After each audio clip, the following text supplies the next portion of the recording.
窮人根本就唔配炒股票，啲窮撚嘅第一桶金咧，幾乎冇可能係投資到得嚟嘅。唔好話唔啱聽，我同你講價值投資巴菲特嗰套咧係冇吸引，好吸引啦。但係相對於普通人嚟講，真係太慢。金融學第一堂教我哋，30歲擁有1000萬同60歲擁有1000萬根本就唔係一個概念。靠住幾萬、幾十萬嘅本金，就算我俾到你巴菲特爺爺嘅回報又點話？20年後翻到200-300萬又點啊？可能你連大城市嘅首期都湊唔齊。所以話咧，窮人玩投資咧，個腦入面諗嘅根本就唔係勝率而係賠率，想嘅唔係穩穩陣陣咁贏一鋪翻身。呢個就好似你打嘅撲克咁樣，手入面嘅籌碼越少，下注就越狠，而前面得翻兩條，一係咧就反覆收割，慢性死亡，一係就搏命一撳即刻清零離場。咁阿芒格都之前講過啦，好多人喺股票交易上好蠢嘅，因為佢哋好中意賭。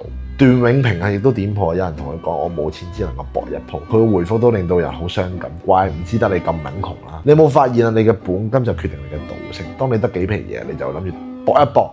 單車變摩托，日日追漲停，今日芯片，聽日 AI， 變做漲停板咁死。當你有幾百萬，你就開始研究基本面啦，會選擇執一啲叫做小型低估值股，搏一搏一個重組嘅機會。當你有幾千萬，你開始講究資產嘅配置組合，用高息股嘅股票壓倉啦，再攞部分去投資成長股。當你有幾十億嘅時候，你就成為世界公民，買嘅就係蘋果、茅台、英偉達呢啲全球頂級資產。睇到呢度明明錢越少，賭性越重。但係投資從來唔係賭博，我見過好多賭仔，佢哋從來都唔認自己係賭衰咗，淨係話自己運氣唔好。既然都怪運氣，點解唔直接買六合彩呢？咁最近好多韭菜、新韭菜同舊韭菜啦，開始落場大 A 啦。